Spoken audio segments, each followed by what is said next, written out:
Review code provided by Sabotage Studio.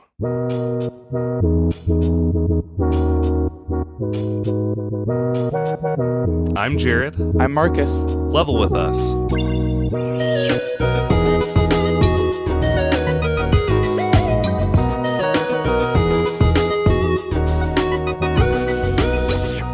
Hello and welcome to the show where we have a cozy game discussion just about every week. Marcus, if you had asked me a couple months ago what I thought of RPGs, what do you think I would have said? Yeah, they're okay. They can be a little long, and I'm not a huge fan of turn-based combat. I don't like them. I don't like RPGs. Not usually. Oh, so for it wouldn't me. even have been tempered. It wouldn't be. I don't they're think okay. so. It'd be nah. I think it would have just been a big thumbs down.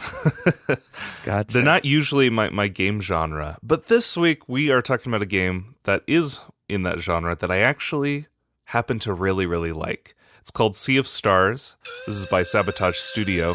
They made a game called The Messenger, which is kind of a retro throwback platformer where you switch between 8-bit and 16-bit, which is kind of cool. And they decided to follow it up with a JRPG that is very inspired by games like Chrono Trigger and the original Mario RPG. And something about all the previews that really caught my interest about this game from different gaming news outlets was a lot of people were saying, yeah, this is, really great for fans of original RPGs, right?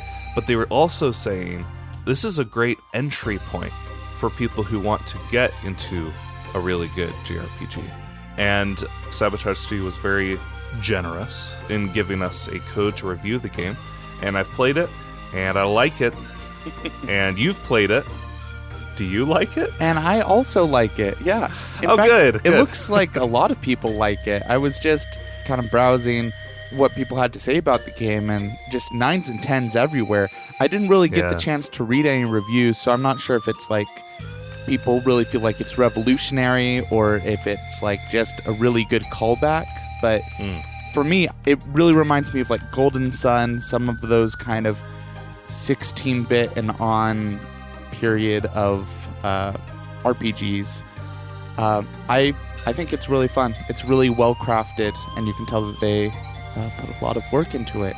I think like the key thing, one of the key themes, because there's a lot of things that are great about this game, but in particular the combat for me, like you said earlier, I don't like turn-based combat usually, but I make an exception for games like Paper Mario the Thousand Year Door because it's very involved, right? You have to get the action-based commands, action-timed presses, I don't know what it's called. You have to press the buttons as you do the attacks in order for them to be effective. And that's in this game. So right there already got rid of most of my qualms. Gripes. Yeah, exactly. Yeah. And it's fun because they present it in this game as not required. They're like, oh, if you can time it, you get some bonus damage kind of thing. And if you're really good, you'll get that bonus damage more frequently. But if you're missing it, it's not like the game is complete. The battle is completely lost, right? You can still get through. Mm-hmm. But yeah, it's really fun. You have a party. Some of the late game party members are very fun, and even the dual protagonists, Valere and Zale, just have some really cool, visually awesome effects. And speaking of visuals, maybe we should talk about that. The pixel art in this game is very, very good. They somehow figured out how to add lighting with like a day-night system and shadows with pixel art, and that kind of blows my mind. I don't know how you do that. There's like a dynamic lighting system in a 2D pixel art game, and it made my brain explode. So that's pretty cool. Yeah. It definitely adds a lot of visual appeal to the game.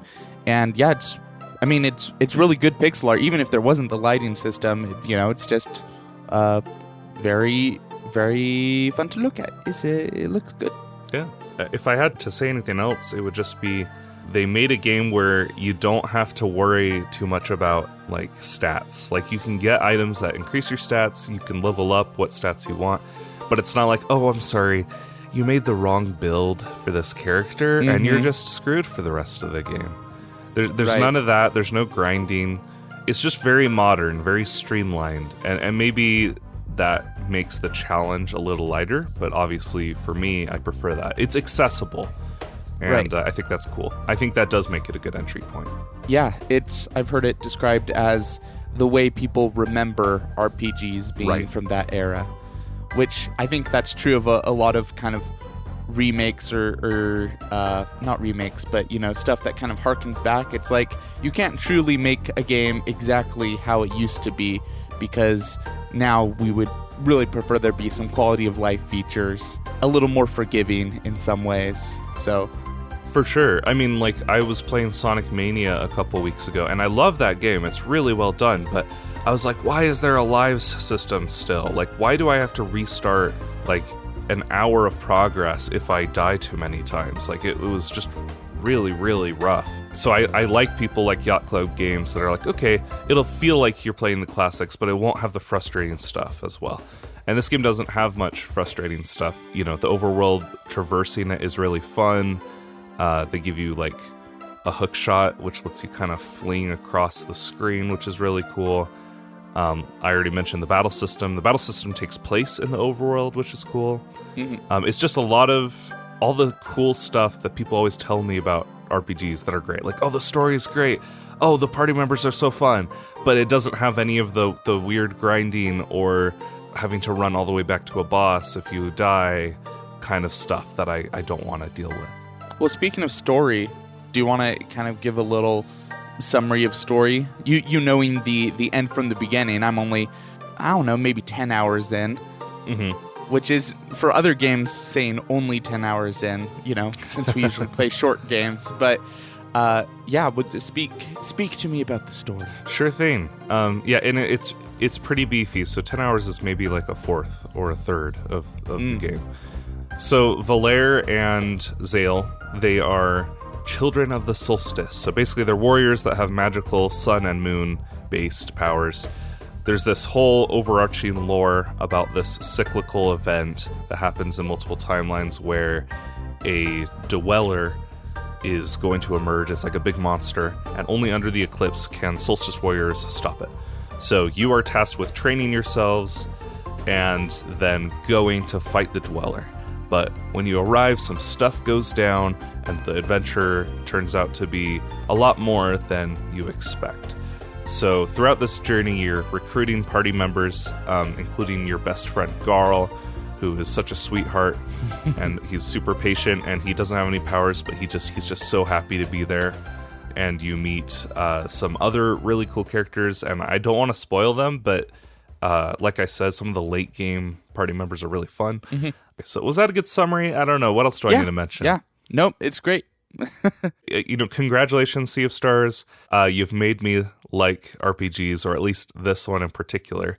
And because of that, I have a sea of star pieces. Nice. Excellent. If you didn't say Sea of Star Piece, I was going to. Good. I'm glad. This is the part of the show where we highlight a cool detail we liked, or just generally gush about things that we enjoy. And I've got a bunch. I'll read you this little list here. The first one I have is there's a mini game called Wheels in this game, and I love games within games. There was one in Horizon Forbidden West that I just played over and over. It's really, really fun to just have a secondary quest involving board game stuff. Like, it's just great. So in Wheels, you roll 5 wheels. It's kind of like dice. It's like a battle Yahtzee type thing. And throughout the game, you upgrade your wheel. You get more heroes to fight with. It's well done, and I like it, and it's silly, and it's great. I also really like that in taverns, there's a group of musicians that play tracks from the game, but arranged for their instruments. And if you go and talk to one of them, they'll stop playing their instrument to talk to you, and that instrument will disappear from the track. Ooh, that's an excellent detail. It's so cool. It's like a dynamic a music score, and they do almost like every track from the game, so there's like a new arrangement. And that's something I loved about A Link Between Worlds had something similar to that in the milk bar, if you remember that. Yeah. And that's cool. I love the sound effects when you're cooking. It sounds so nice. There's a whole cooking system in this game where you're collecting stuff. And then finally, my final star piece is this game joins the Hall of Fame of games that have made Jared cry. So, oh, wow. So congratulations once again, Sea of Stars. Wow. I haven't gotten Jared to cry. That's crazy. It is an achievement. Yeah, I don't usually get emotional playing games, but this game had some moments for sure. Mm-hmm. So I'm glad I could get that all off my chest. Marcus, what star piece do you have? I will just give a little star piece to the live mana system, which is basically just when you attack with a regular attack in battle, a bunch of little glowy beads pop out of the enemy, and then you can just hold down a button to supercharge a later attack based on it. So basically, it's essentially a mechanic that encourages you to not just, do your most powerful magic attacks. It's like, well, we're incentivizing you to also just do a regular attack sometimes. And you can use that to supercharge future attacks. And the way that they animate them, slurping in all the little power cubes or whatever, makes it a very satisfying thing to do. So I just thought that was a fun little mechanic that, isn't groundbreaking, but the way that they animate it and present it makes it feel really satisfying to kind of switch between your powerful magic attacks and your regular attacks. It creates a nice little loop, right? Where it's like, oh, I gotta do my basic attack in order to power up this next person, in order to break the lock of this enemy, in order to stun them, so that I can then do my ultimate or do my, special magic combo attack. With your combo, exactly. And you're building up your combo by doing those attacks.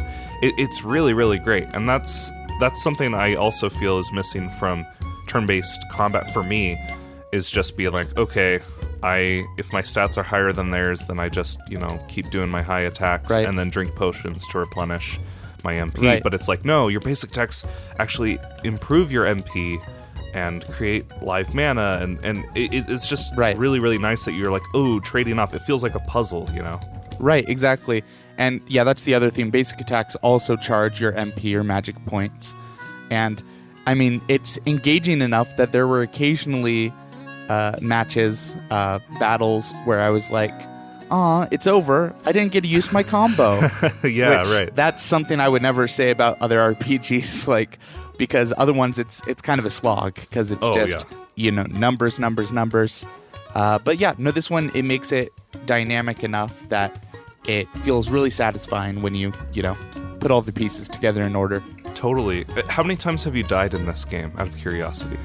Several. I would say probably 5 or 6 times. When you died, did it feel like you had to make up a ton of progress, or did he usually bring you back pretty close to where you were? That's another great star piece, because occasionally you die and then I go back to the last save point. But whenever it's like a major battle, like a boss fight. Boss battle, if you click continue, not only does it put you right before where the boss is, it also heals you up, which you may not have been healed at that point. So whether you ask for it or not, they're like, all right, you clearly need all the help you can get. Let's try that again. That's so cool. I respect that. And also I noticed there's relics in the game that you can turn on that heal you after every battle. So it's one less thing to worry about, but it doesn't affect the challenge of the boss fights. You still got to pay attention to their moves. Right. It's really solid. Yeah, that's another modern addition, I think. Right. There are actually quite a few amulets, I think they're called, which let you decrease the difficulty in some different ways. You don't necessarily need to switch between normal mode and baby mode for babies, Yeah, right. It gives you several tools. That's so great. There's so much good to talk about this game. It almost hurts me to switch over to quick jabs. Aww. And jab. This is where we talk about something we didn't like so much about the game, because there's always something you can complain about, even in your absolute favorite games. So how about you start us off this time? My quick jab is I just felt like some of the dialogue was a little weak. This might be because I've recently played games and read books that really like pride themselves on like sophisticated dialogue. So the characters talking away in this game that isn't like bad, but occasionally, one of them will say ha ha ha ha, and I didn't really feel the life within it, so occasionally they sort of lost me, but that by no means is a jab on like the larger story or the characterization or anything like that, just the dialogue itself. Gotcha. Yeah, I think it does take some getting used to get to the writing style, perhaps. For me, no spoilers, but there is an ending to this game, and there's a true ending to this game. And of course. In order to get the true ending, there is quite a bit of tedium involved at the end.